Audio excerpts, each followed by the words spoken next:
Good morning. I'm the Reverend Rachael Hayes, minister of the Unitarian Universalist Society of Amherst. Welcome to you, old friends and new, young and old, long-timers and visitors. You are an essential part of our celebration today.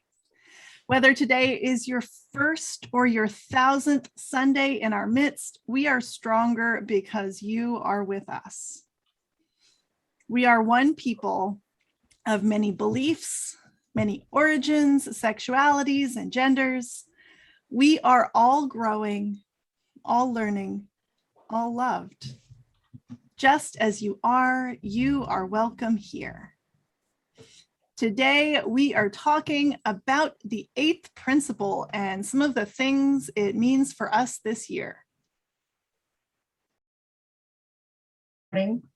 Grateful for the love that we experience in this beloved community. May the flame light the way for all who seek such abundance.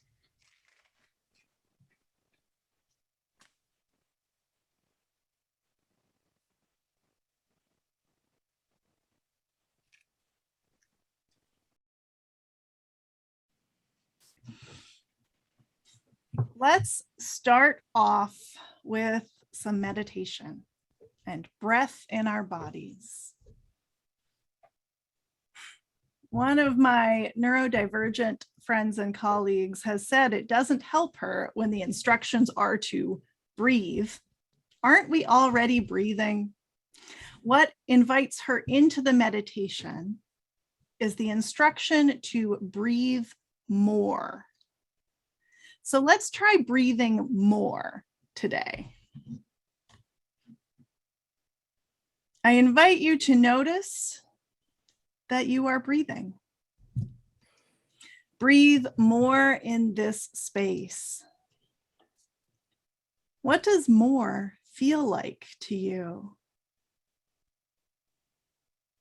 However you are breathing, however fast or slow,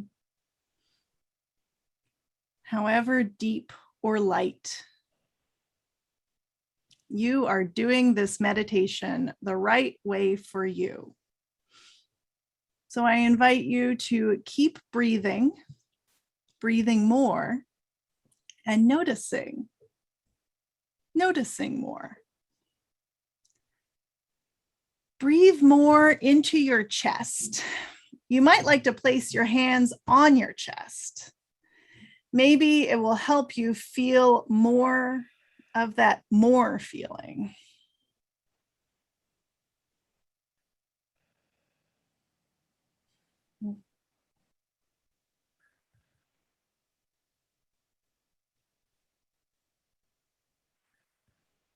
What do you notice?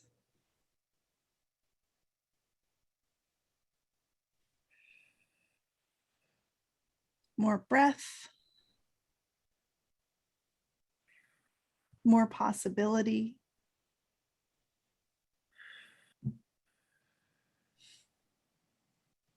More love.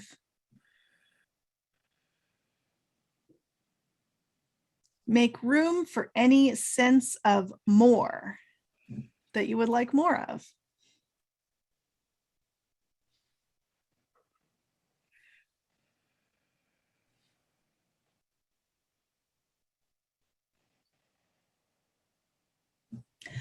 Breathe more into your belly. You might like to place your hands on your belly.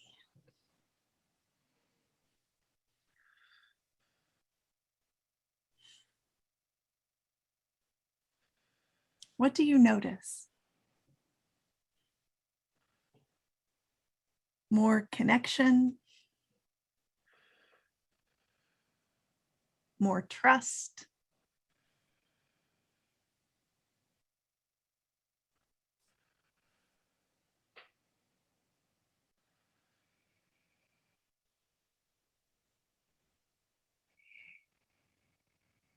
make room for any sense of more that you would like more of.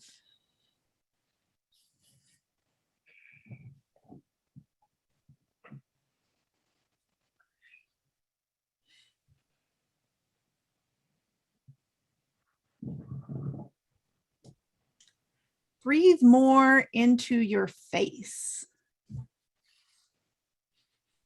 Yes, I know we breathe through our faces, not to our faces. But what does more feel like here?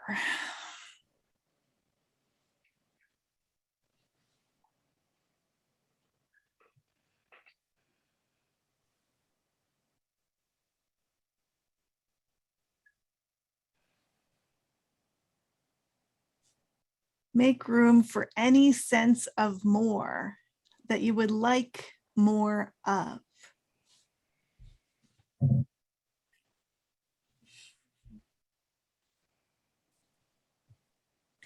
Breathe more, not into a particular part of your body, just more.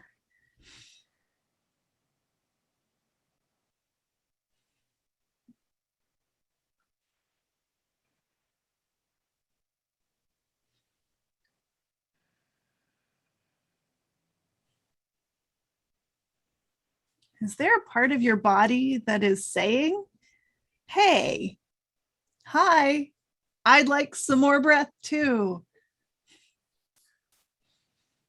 Breathe more into that part.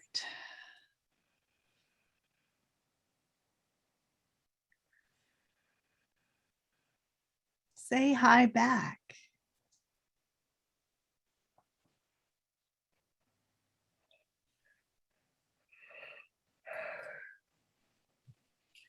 Through the miracle of oxygenation of the blood, every part of the body gets breath.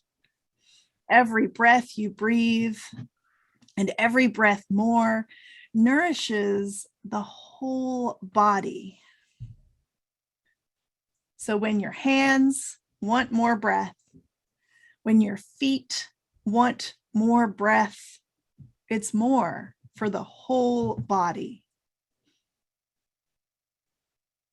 I invite you to keep paying attention to that sense of more. Where do you find it? Where is your body still asking for more?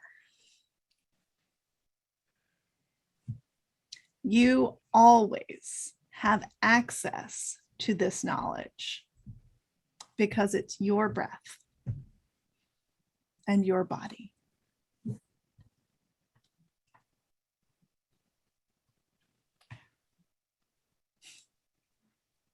On June 13th, at our congregation's annual meeting, the members voted to adopt an 8th principle to go along with the 7 that we already held, journeying toward spiritual wholeness by working to build a diverse, multicultural, beloved community, by our actions that accountably dismantle racism and other oppressions in ourselves and in our institutions.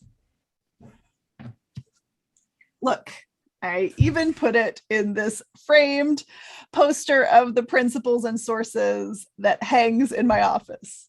I mean, I put it on with tape. It's okay to edit things and to keep growing. This new principle has 3 parts: journeying towards spiritual wholeness, working to build beloved community, actions that accountably dismantle racism and other oppressions. It's a journey, but also a roadmap, not a very detailed one, since it will look different in every congregation, but enough to get ourselves to the trailhead. It's important to hear it in the context of the other 7 principles, however. Some members of the congregation joined me to record all 8 principles together.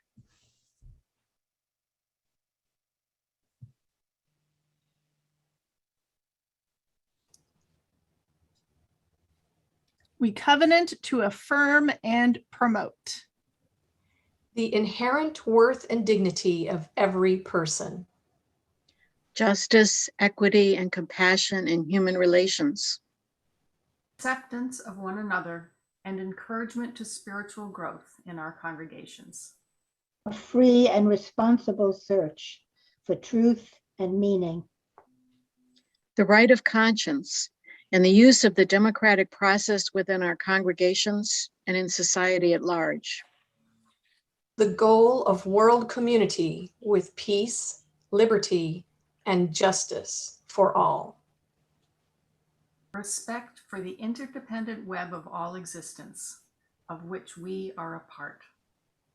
Journeying toward spiritual wholeness by working to build a diverse, multicultural, beloved community by our actions that accountably dismantle racism and other oppressions in ourselves and our institutions.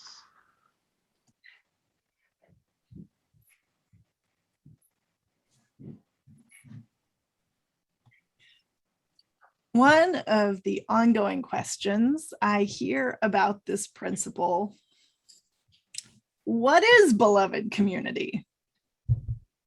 Most simply, a world of justice where everyone thrives. Justice means relationship. We don't thrive individually with our own allotted piece of justice. We thrive together in relationship, known and welcomed and loved. One of the most beautiful things I have learned about the ideal of beloved community is that the beloved community doesn't have a wall where it's beloved inside and regular outside. This idea comes from the teachings of Transforming Hearts Collective, Sir Alex Capitan and Reverend Michael Slack. Beloved community doesn't have a wall. We don't create a community of love and justice in here that doesn't touch out there. And no one has to maneuver their way into an exclusive beloved community. If it has an outside, it's not beloved. And as I think about it, this also means that we can't yearn for a world of justice and love and not let it touch ourselves, our families, our congregation, and the other communities of our lives. We can't pray for, protest for, postcard for, and otherwise work for beloved community out there without working for that change in ourselves too.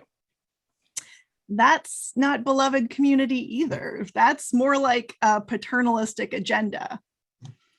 Much of the thought and grassroots organizing around the eighth principle in congregations throughout Unitarian Universalism comes from the concept of the community of communities.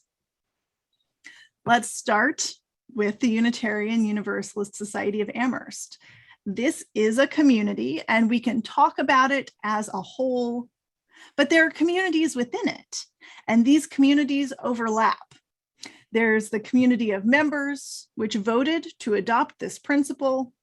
There's the religious education community, including children and youth who are not official voting members of our society, as well as parents and teachers. There are friends who don't vote, but are still part of how we understand who is in the congregation. There are visitors who are exploring the idea of finding a place among us. Those are some of the communities. There's also the Wednesday community breakfast. Wednesday community breakfast community. There's the men's breakfast community. There's the women's circle community.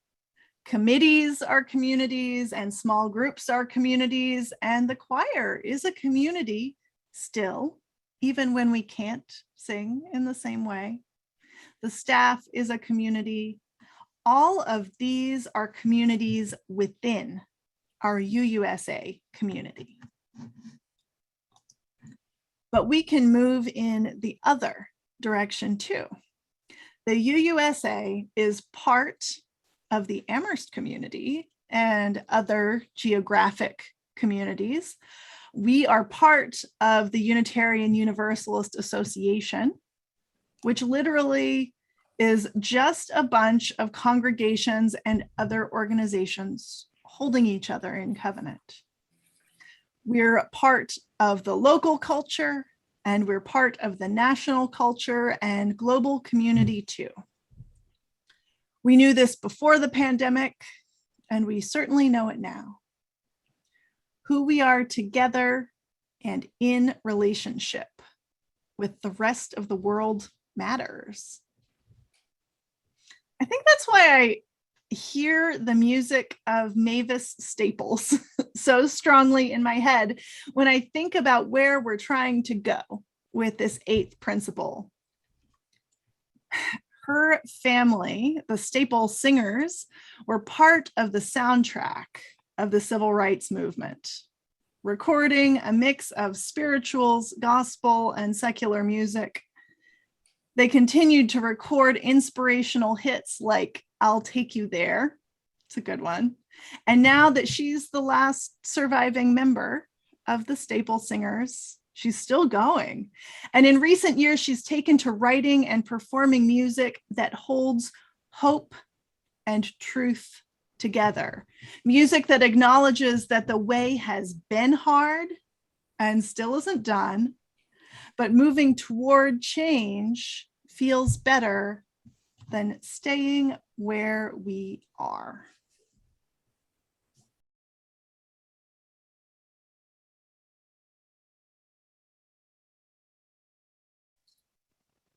I love that. Everybody's looking for love and trust, and we come here because we're trying to create that together with each other, right? Not just to get something from this community, but to build something.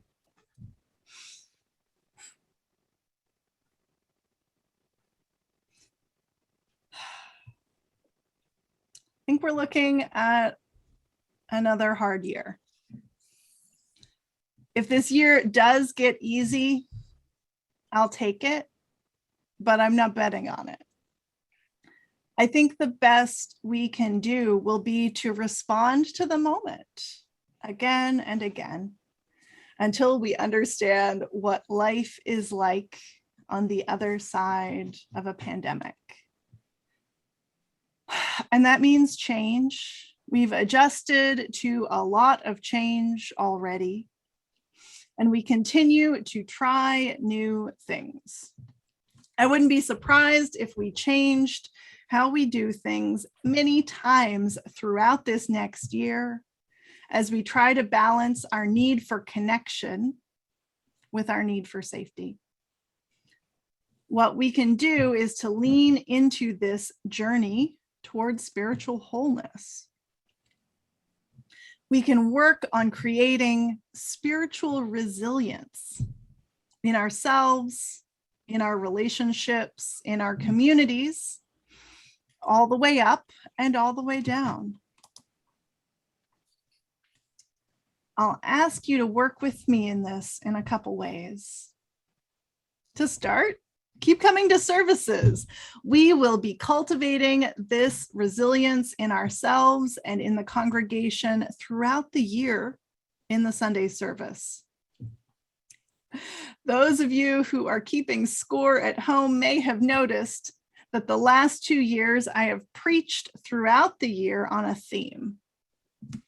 Last year it was 5 smooth stones and 5 jagged rocks, and the year before it was the principles.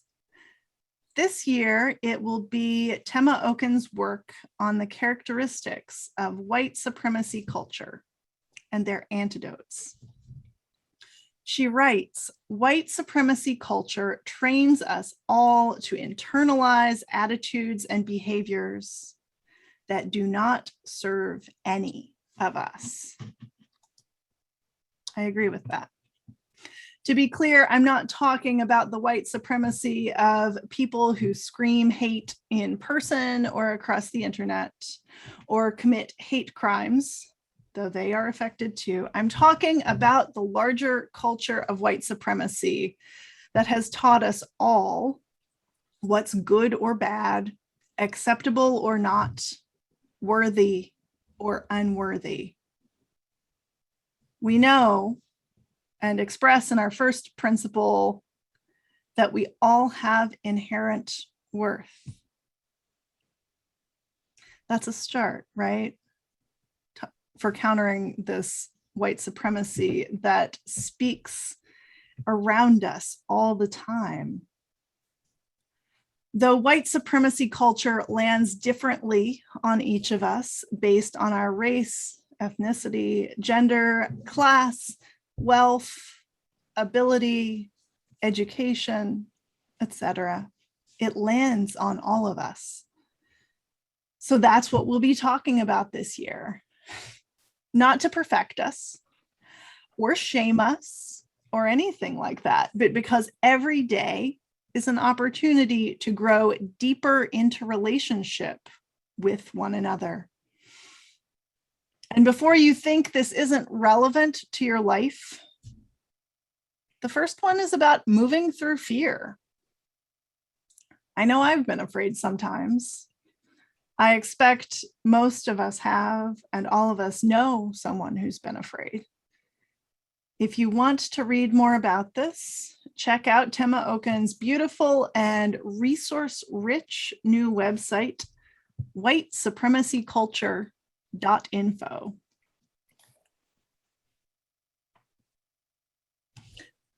When you come to services starting next week, you may notice something new. Instead of having one Sunday with a dedicated offering recipient, we'll split the offering each week between our congregation and the recipient organization. This is an opportunity for us to increase our relationship with other organizations. Even if it never makes a difference to the total we give to the other orgs, it makes a difference in the way we understand our relationship with them. It's the shift from let me buy you a present to let me give you half my lunch. We need them to keep doing the work they do. Let's remember how connected we are, not as a special event, but as a weekly sharing. Like everything we try this year, it will be an experiment. Let's see what we learn. The other thing that's happening this year, I invite you to join me in writing a congregational covenant. We're guided by the principles that those are properly a covenant between Unitarian Universalist congregations, a constellation of the things that make us Unitarian Universalists in community. What we don't have is a covenant of relationship within the congregation. Who are we to each other? How do we want to be together? How do we choose to rebuild relationships when something goes wrong? How do we want to be accountable to one another? It's not a set of rules, it's a framework for how we get free together. We'll work on this throughout the year, and I hope you'll join me for some of those conversations. All of this is 8th principle work, and we'll work on more justice projects as we go. So let me know what's inspiring you. But these justice projects will grow from the spiritual resilience we cultivate together. We will grow. We will thrive. It is time now to plant the seeds of beloved community.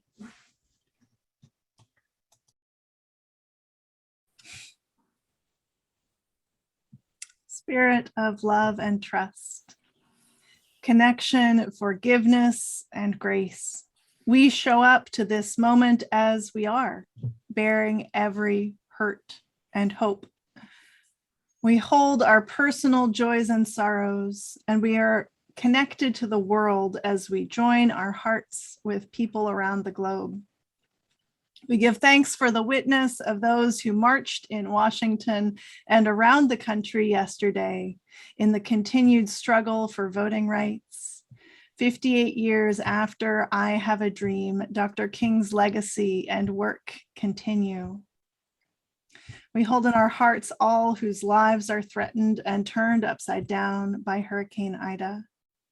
For Louisiana and lost wetlands, for everyone who has fled, has stayed, or has opened their home to receive those in need of a safe, dry place. We join our hearts with those in Gaza and Afghanistan, living with violence and uncertainty. And we join our hearts with those all around us, everywhere around the globe and throughout this country, fighting coronavirus. Every state in the country is at high, very high, or severe risk of COVID. This is one of the ways that our interconnectedness shows, and we cannot help but reach out to those who are fighting it along with us, especially everyone who works in the medical field and everyone who is helping to keep our country running in this most extreme circumstance.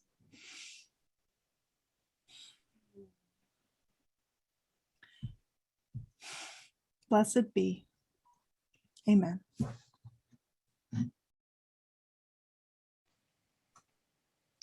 We extinguish this flame, but not the light of truth, the warmth of community, or the fire of commitment. These we carry in our hearts until we are together again. I send you forth with the words of Carisha Longacre. It is time now. It is time now that we thrive. It is time we lead ourselves into the well. It is time now. And what a time to be alive. In this great turning, we shall learn to lead in love. Go in peace.